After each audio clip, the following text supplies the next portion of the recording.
Hello everyone, कैसे हैं आप सब और क्या हाल समाचार हैं आपके। देखिए, नया आईपीओ खुल रहा है ग्लोब सिविल प्रोजेक्ट, जो 24 जून को खुल के 26 जून को बंद हो जाएगा।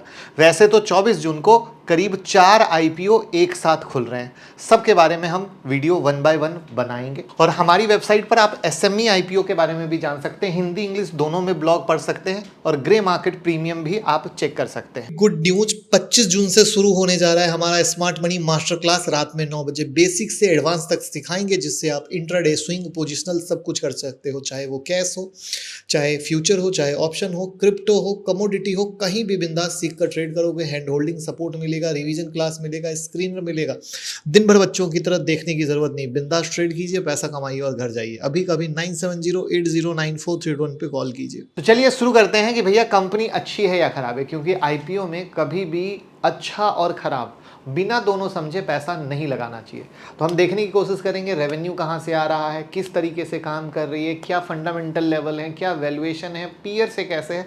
तो चलिए शुरू करते हैं। 2002 की कंपनी है, जहाँ पर ये अगर कहा जाए तो ईपीसी कंपनी है, जहाँ पर इंटीग्रेटेड इंजीनियरिंग, प्रोक्योरमेंट और कंस्ट्रक्शन जैसा काम करती है। हेडक्वार्टर न्यू दिल्ली में है। अपने जो प्रोजेक्ट हैं उसको प्रॉपरली तरीके से 11 स्टेट में एग्जीक्यूट किया है। उत्तर प्रदेश, हरियाणा, दिल्ली, महाराष्ट्र, आंध्र प्रदेश, कर्नाटक, गुजरात, छत्तीसगढ़, राजस्थान, उत्तराखंड, हिमाचल प्रदेश। यानी एक अच्छी बात ये निकल के आई है कि इंडिया के काफ़ी स्टेट में इन्होंने अपना काम किया है।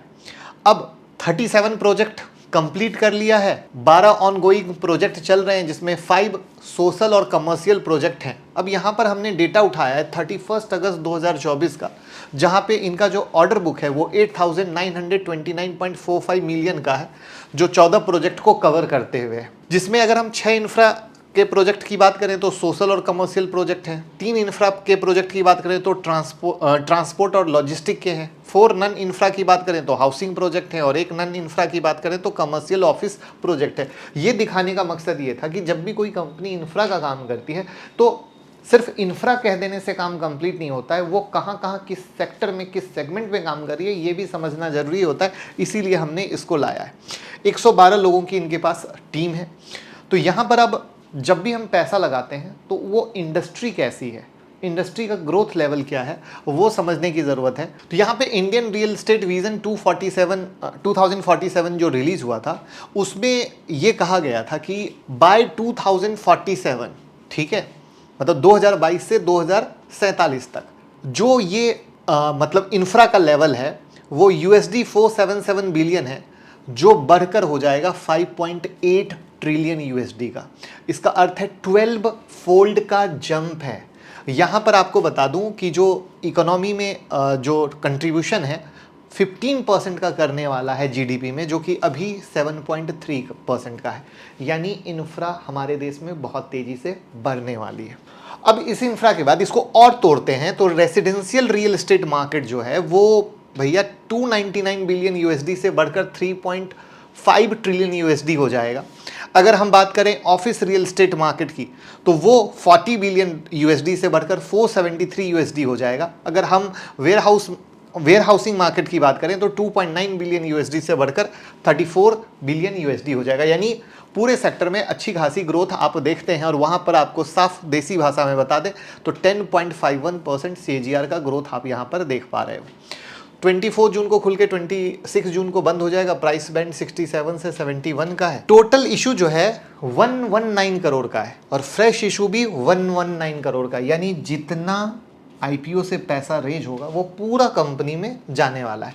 अब यहाँ पर 2 चीज़ें बड़ी इंपॉर्टेंट होती हैं जो मोस्टली लिस्टिंग गेन देने के चांस रहती है। पहला, इशू साइज 100 करोड़ के करीब का हो तब, और दूसरा प्राइस बैंड 50 से 70 के करीब का। ऐसा क्यों?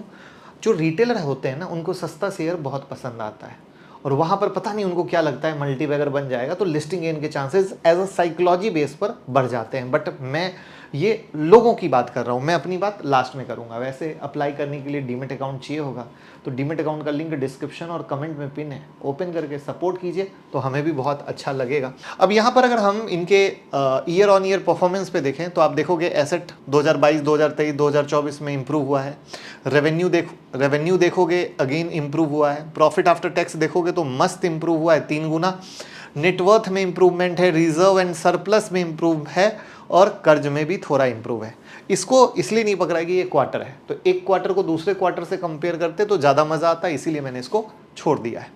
अब रेवेन्यू का बाइफर्केशन क्यों लिया, क्योंकि ये कह रहे थे कि हम सारा धंधा करते हैं, तो हमें देखना होगा ना कहाँ से ज़्यादा आ रहा है। तो ये 61.95% का जो आप देख पा रहे हो धंधा, वो एजुकेशनल इंस्टीट्यूट से आ रहा है, यानी मोटा मोटा ये इस तरह की चीज़ जो बना रहे हैं वहाँ से इनका सबसे मोटा धंधा आ रहा है, जिसमें इंफ्रास्ट्रक्चर का धंधा 80% का और नन इंफ्रा का 20% के करीब का है। आरओसी आरओई 20% के ऊपर है, रिटर्न ऑन नेटवर्थ 19.80 है, डेट टू इक्विटी 1.60। अब ये है रिस्क, क्यों 1.60, एक से ऊपर जब डेट टू इक्विटी रेशियो होता है तो भैया ये कहा जाता है कि कंपनी के लिए मुश्किल होता है कर्ज को संभालना, और उसमें भी इतनी छोटी कंपनी के लिए तो और भी ज़्यादा, क्योंकि ये 1.1 1.2 नहीं, सीधा 1.6 है, भूलिएगा मत।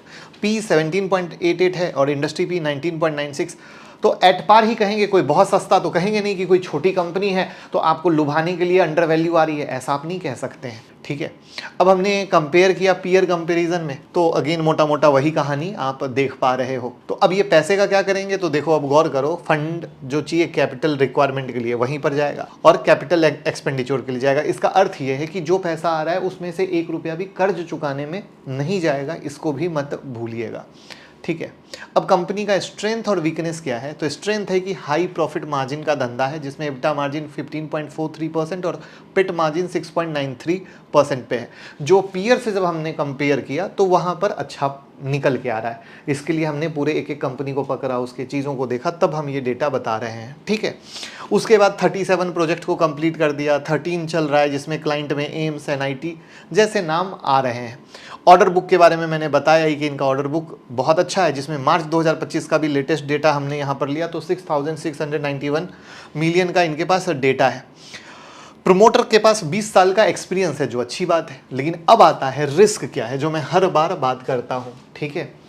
तो अब ओवर रिलायंस ऑन CPWD, इसका मतलब है कि कंपनी जो मोस्टली रेवेन्यू कमाती है वो गवर्नमेंट क्लाइंट से, सेंट्रल पब्लिक वर्क डिपार्टमेंट, ये इसका मतलब होता है, यानी 57% का रेवेन्यू सिंगल क्लाइंट से आता है।